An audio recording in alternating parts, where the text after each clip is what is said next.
Il y a deux façons rapides et gratuites de soutenir ma chaîne YouTube. La première, c'est de laisser un pouce bleu si la vidéo te plaît.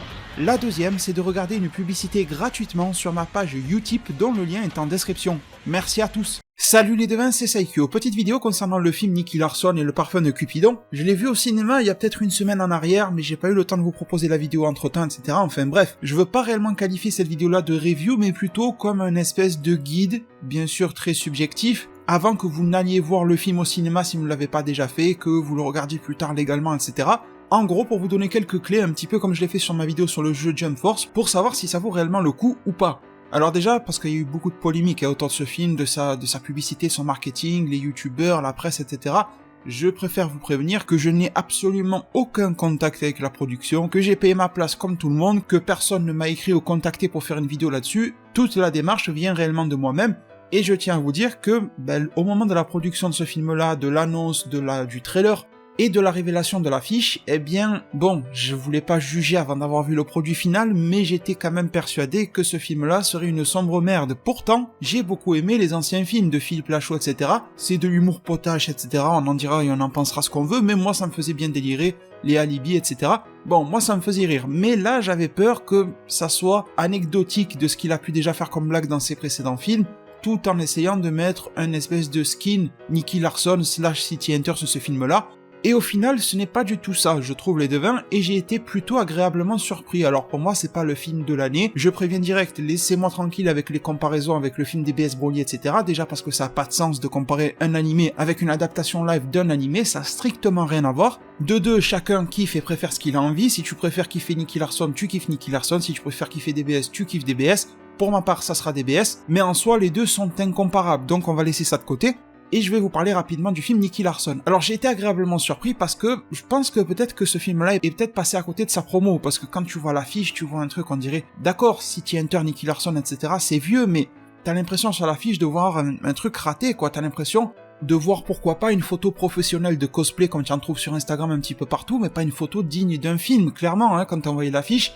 Quand on voyait le trailer, on avait l'impression de voir un enchaînement de blagues potaches qui avait l'air vraiment de parodier ce que pouvait être la VF de City Hunter, donc Nicky Larson à l'époque. Je tiens à vous préciser que je suis pas le plus grand connaisseur de City Hunter, voilà, moi j'ai des souvenirs de quand j'étais gamin de ça, donc c'est pour ça que ce film est revenu raviver cette flamme-là, sans que je sois un expert fin connaisseur de City Hunter, etc. Mais après un visionnage, le film va clairement au-delà de ça. Alors, première question que vous êtes censé et supposé vous poser, c'est est-ce qu'on est plus sur le côté Nicky Larson VF, ou est-ce qu'on est plus sur le côté City Hunter comme la version Jap originale, comme d'ailleurs il vient de sortir un animé au Japon au cinéma, Shinjuku je ne sais plus quoi là, il a l'air pas mal celui-là. Alors à mes yeux, et son titre l'indique, ce film-là penche à 80% dans ses mimiques, dans ses dialogues, dans son écriture, dans la manière dont, pas forcément dont il a été censuré, mais dans la manière dont il a été édulcoré clairement pour correspondre à presque tout public, c'est clairement pour moi à 80%, du Nicky Larson plus que du City Hunter. Le City Hunter, je l'ai retrouvé à 20% du truc. Donc déjà, si vous êtes plus école City Hunter que Nicky Larson, je pense que c'est pas forcément le film qui va vous faire kiffer le plus au monde. Après ce film-là, je pense qu'il a été clairement fait par un ou des fans du Club Dorothée, avant tout et par-dessus tout, pour des fans du Club Dorothée, avant tout et par-dessus tout. Et Club Dorothée égale Nicky Larson, etc., mais pas que. Ce film-là, pour moi, c'est une sorte de mélange, de fusion un petit peu atypique, vraiment pas banal, entre différents caméos, références, easter eggs, je dirais même, au Club Dorothée, que ça soit par Dorothée elle-même qui a son apparition dans le film, que ça soit par des références au Club Dorothée, les musclés, etc., que ça soit par des références, des easter eggs, des choses un petit peu cachées, par rapport aux divers animés du Club Dorothée, comme Dragon Ball, Chevalier du Zodiac, Olive et Tom, Jeanne et Serge, tout ça. Et réellement, tous ces trucs-là sont très très très nombreux, pas omniprésents, mais extrêmement présents dans le film, donc ça constitue une grosse partie du film.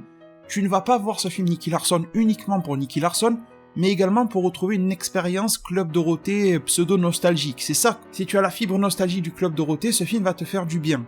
Après, bien sûr que quand même, il y a une grosse partie de Nicky Larson là-dedans, et j'ai trouvé que ça correspondait plutôt pas mal à l'univers de l'animé Nicky Larson qui pouvait passer dans le Club Do à l'époque, vis-à-vis des dialogues qui correspondent vraiment pas mal à la VF qu'on pouvait avoir dans le dessin animé à l'époque. Plaira ou ne plaira pas, mais on va dire que ce film-là est une adaptation live de l'adaptation en VF d'un animé japonais. C'est un petit peu bizarre comme délire, mais c'est comme ça qu'ils ont voulu réaliser le film, en tout cas c'est comme ça que je l'ai perçu. Alors je crois qu'ils ont mis le film tout public ou un truc comme ça, mais je tiens à préciser qu'on voit assez souvent des gens dénudés, voire même tout nus, et qu'on voit aussi des parties génitales. Je préfère vous le préciser, si vous êtes parent, vous voulez mener vos enfants, chose qui était le cas par exemple dans ma salle de cinéma, dès le début du film, ça commence avec des trucs comme ça, donc ça risque d'être assez malaisant si tu es avec ton gamin ou ta gamine au cinéma, tu vois ce que je veux dire. Et c'est pas des petits plans vite faits, c'est vraiment du gros plan, donc bon, ça peut vite être un gros malaise à ce niveau-là. Ça n'empêche pas que la blague va te faire rire à toi adulte, etc. Mais quand tu as l'enfant à côté de toi, je sais pas si c'est la première chose et la bonne chose à leur mettre sous les yeux. Après, c'est libre à vous de vérifier l'éducation de vos enfants, ou si vous êtes vous-même enfant, c'est vos parents qui décideront.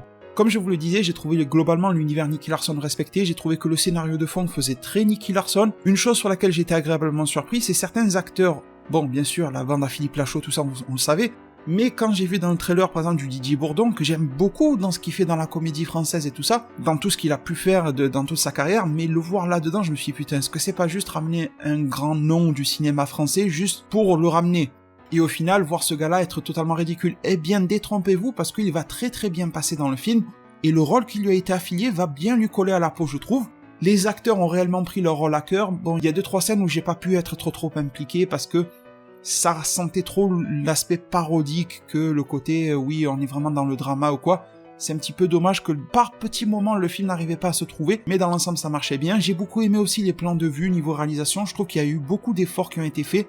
Le seul point où ce film-là sera comparable avec le film des B.S. Broly, c'est qu'à plusieurs reprises dans le film, on a quelques plans de vue où on est dans les yeux, on est en mode point de vue de Nicky Larson, il est en train de se taper, se bagarrer, et c'est réaliste, c'est concret, c'est comme Broly qui on se tapait avec lui en mode première vue contre Goku, ça avait l'air réaliste, et bien là, avec Nicky Larson, ça l'est tout autant. On est clairement dans sa peau, on se bat avec lui, on voit ce qu'il fait, on n'a pas l'impression que c'est une caméra qui a été accrochée à lui, on a vraiment l'impression que c'est nos yeux, c'est nous, on est dans son corps, tu vois. Une séance comme ça en 3D, je pense vraiment qu'on s'y serait cru.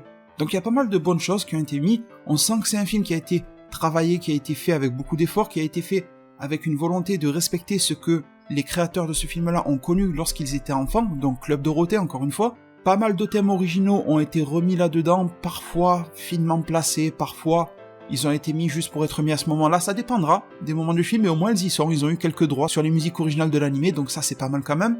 L'humour sera un mix clairement entre ce qu'il pouvait y avoir de base dans Nicky Larson, mais également de l'humour que vous pouvez connaître de Alibi et compagnie de Philippe Lachaud précédemment, c'est un mélange entre les deux. Parfois, chose regrettable, un petit peu un humour façon le dernier Taxi là, avec Malik Bentala. J'aime beaucoup Malik Bentala, mais bon, le Taxi était pas top. Parfois, il y a quelques scènes d'humour qui me rappelleront un petit peu ça, comme la scène du lit avec le striptease, voilà, je vous en dis pas plus, qui est très similaire à celle de Taxi. Bon, dans Taxi déjà, elle m'a pas fait énormément rire, mais là, elle était assez redondante, c'est sûrement une coïncidence, hein, mais on s'attend à la manière dont elle va se passer sans qu'il y ait de réelles surprises comiques derrière, sans que, bon voilà, ça va permettre de faire évoluer le scénario du film sans vous le spoiler, mais de manière comique, chose qui était le but de cette scène, ça ne la fait pas réellement évoluer. Et du coup, pour conclure la vidéo, au niveau des points négatifs, des points noirs, c'est que ce film, il est bien, il est très bien, mais il est pas excellent à mes yeux, il est pas parfait. Sans parler de perfection, voilà, on va déjà au moins se mettre l'objectif de l'excellence. Non, ce film-là n'est clairement pas excellent. Ce film-là, c'est pas le film dont tu sors du cinéma et tu te dis j'ai envie de le revoir la semaine prochaine. En tout cas, à mes yeux, c'était pas ça. C'était une très bonne expérience, c'était quelque chose que j'ai bien aimé vivre. Je pense qu'ils ont très bien fait de parier sur les éléments nostalgiques du Club d'eau, parce que sans ça, le film perdrait grandement de son intérêt, et c'est peut-être ça qui est révélateur de la qualité réelle du film, c'est que si t'enlèves tous les clins d'œil, référence au Club d'eau, référence à Dragon Ball, référence à ci à là, ça doit faire quoi? Il doit rester 70% du film. Ça veut dire que 30% du film qui t'a énormément hypé quand tu l'as vu, ne sont pas l'essence du film, ce sont des à côté, des bonus, des petites friandises qu'on t'a balancées par-ci par-là. Donc 30% de ce que t'as kiffé dans le film n'est pas en soi le film. Je sais pas si vous voyez ce que je veux dire, et ça, c'est un point positif parce que tu as des références que tu aimes, mais c'est un point négatif aussi, parce qu'on t'a mis une espèce d'enrobage autour du film, qui n'a pas de lien avec ce qu'on t'a vendu dans le film Nicky Larson ou quoi. Donc tu te dis que si on t'avait vendu le film sans les références qui viennent titiller ta nostalgie, le film serait sûrement beaucoup moins bon qu'il ne l'a été dans la manière dont il t'a été présenté. Il y a pas mal de scènes qui restent très parodiques dans leur mise en scène, dans la manière dont elles sont jouées, par exemple les scènes de mort. Franchement, vous verrez, il y a une scène de mort vers le début du film. Malheureusement, j'aime pas dire du mal, en plus c'est un produit français, tout ça, cocorico comme on dit, mais ça m'a beaucoup fait penser à la scène de mort de Marion Cotillard, Batman, tu vois. Je sais qu'à la base c'est un dessin animé, que la VF était assez surjouée, malgré tout, il y aurait pu avoir un petit effort de plus. On a une autre scène où il y a un personnage qui pleure, je vous en raconterai pas plus. Bon, c'est vite coupé par rapport à de l'humour, mais on a du mal à s'impliquer dans la scène, donc j'ai l'impression qu'il y a des scènes dans lesquelles les acteurs étaient beaucoup plus inspirés que d'autres. Il y a des scènes dans lesquelles on sent qu'ils jouent leur vie, ils sont au top de leur forme, ils sont au top de leur jeu d'acteur, et il y en a d'autres où t'as l'impression que l'acteur a la tête ailleurs. Il est en train de penser à ce qu'il va faire ce soir, tu vois ce que je veux dire? C'est assez inégal tout au long du film en termes de jeu d'acteur, et ça pour moi c'est un point négatif. Et le dernier point négatif que je mettrai dans cette vidéo-là, c'est qu'il y a quelque chose que j'aurais du mal à décrire avec des mots, mais qui est un petit peu dérangeant à l'écran. C'est-à-dire que j'ai pas forcément l'impression de regarder un film dans ce film-là, mis à part dans les scènes d'action, mis à part dans les scènes de course-poursuite, ce genre de choses. Là oui, on est vraiment dans l'ambiance film, c'est bien fait, les effets spéciaux, tout va bien, tout ça. Mais dans les scènes qui sont plus dans de l'acting, dans les scènes où ils sont tous réunis dans une pièce, ils se parlent entre eux, des choses beaucoup plus basiques et simples, j'ai plus l'impression de regarder une pièce de théâtre dans laquelle on prend des acteurs, on leur fout une petite perruque, le costume qui va bien, etc., plutôt que de voir un film dans lequel tout est propre, tout est carré, dans le sens où je sens réellement, par exemple, que les cheveux de Philippe Lachaud, peut-être parce que j'ai trop l'habitude de le voir dans le blond, ne sont pas naturels. Pour Elodie, etc., c'est pareil. Normalement, quand des acteurs se plongent dans un rôle, tu dois plus dissocier l'acteur du personnage. Bon là, on est totalement dans un autre univers, mais quand tu prends les Batman de Nolan, le Batman, j'arrive plus à dissocier l'acteur du Batman et de Bruce Wayne, etc. Alors que là, pour moi, dans ma tête, il y a l'acteur Philippe Lachaud, et il y a cette espèce de parodie de Nicky Larson qu'il représente, avec sa petite veste et sa touffe de cheveux noirâtres. Pourtant, le film est très bon, je vous l'ai dit, mais en même temps, je peux pas m'empêcher. C'est pas ridicule, mais cette impression de me retrouver à une soirée costumée à chaque scène où l'action se détend un petit peu, parce que quand il y a l'action, tu oublies ce que je viens de dire.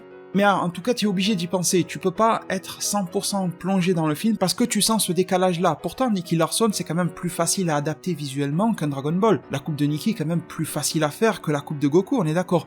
Mais tu sens quand même qu'il y a un décalage entre la tête de l'acteur et le personnage qu'il veut incarner. Est-ce que, la question que je me pose, est-ce qu'ils auraient dû être si fidèles que ça visuellement? Est-ce qu'ils auraient dû garder la même coupe, la même coloration de cheveux, la même veste? Il y en a qui vont dire oui, parce que c'est dans le style pur et dur de Nicky Larson / City Hunter.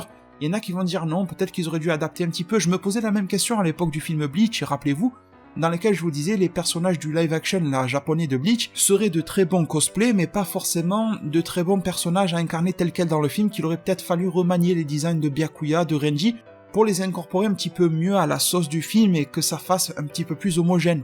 C'est peut-être la même réflexion que l'on doit se poser sur ce film-là, mais malgré tout, vous dénoterez que les points noirs ne sont pas extrêmement nombreux, ne sont pas extrêmement gênants dans ce film-là. Vous avez remarqué que mon avis dans l'ensemble est plutôt positif, sans être émerveillé par le film que j'ai vu non plus. Je pense que d'ici quelques mois, lors de sa sortie Blu-ray, ça me demandera une relecture par le biais d'un nouveau visionnage, de me faire un second avis là-dessus. Peut-être que je capterai des choses que j'avais pas captées au-dessus, ça m'arrive assez souvent dans les films. Je pense pas qu'un premier visionnage soit réellement suffisant pour donner un avis global concret et attribuer un avis ferme à un film. Je pense qu'un film évolue avec le temps. Certains films étaient mal accueillis à leur sortie, ils sont devenus des chefs-d'œuvre par la suite. Certains étaient des chefs-d'œuvre à la sortie, ils sont devenus entre guillemets de la merde par la suite au fil des années. Donc à voir si ce film peut se bonifier dans ma tête avec le temps. J'espère que cette vidéo-là aura pu vous aiguiller avant de voir le film. Vous me direz en zone commentaire si ça vous a donné encore plus envie de le voir parce que vous êtes fan Club Do, vous êtes fan Nicky Larson époque VF, tout ça. Ou si ça vous a un petit peu refroidi parce que vous êtes pur et dur City Hunter, vos STFR, limite en VO, même pas de sous-titres. Voilà, ça dépendra un petit peu de quelle école vous êtes. En tout cas, je vous remercie tous infiniment pour tout votre soutien, j'espère, attention, je préfère le préciser, que Philippe Lachaud et son équipe continueront d'avoir des projets qui sortent un petit peu des sentiers battus, parce que là, c'est une réelle prise de risque qu'ils ont eu. Ils auraient pu faire Alibi 3 ou je ne sais quoi, et non, ils se sont lancés là-dedans. J'espère que par exemple, pour rigoler, ils vont s'attaquer à du Dragon Ball, du Olive et Tom. Je pense que ça pourrait donner de belles choses. Ranma 1/2, ça serait fou. Ou je les verrais bien, par exemple, parodier du Wingman, tu vois, ça serait des trucs de dingue. Et j'espère qu'ils vont continuer à aller vers des choses qui essaient d'innover un minimum, plutôt que d'avoir un projet qui marche bien comme Alibi et d'essayer de faire des suites. Non, franchement, je salue la démarche qu'il y a eu, même si malgré tout, je dénote quelques points noirs à mes yeux. Je pense que chacun aura son avis, point positif, point négatif. La vie est ainsi faite, prenez donc très bien soin de votre futur, et à plus pour le prochain Zard Divinatoire.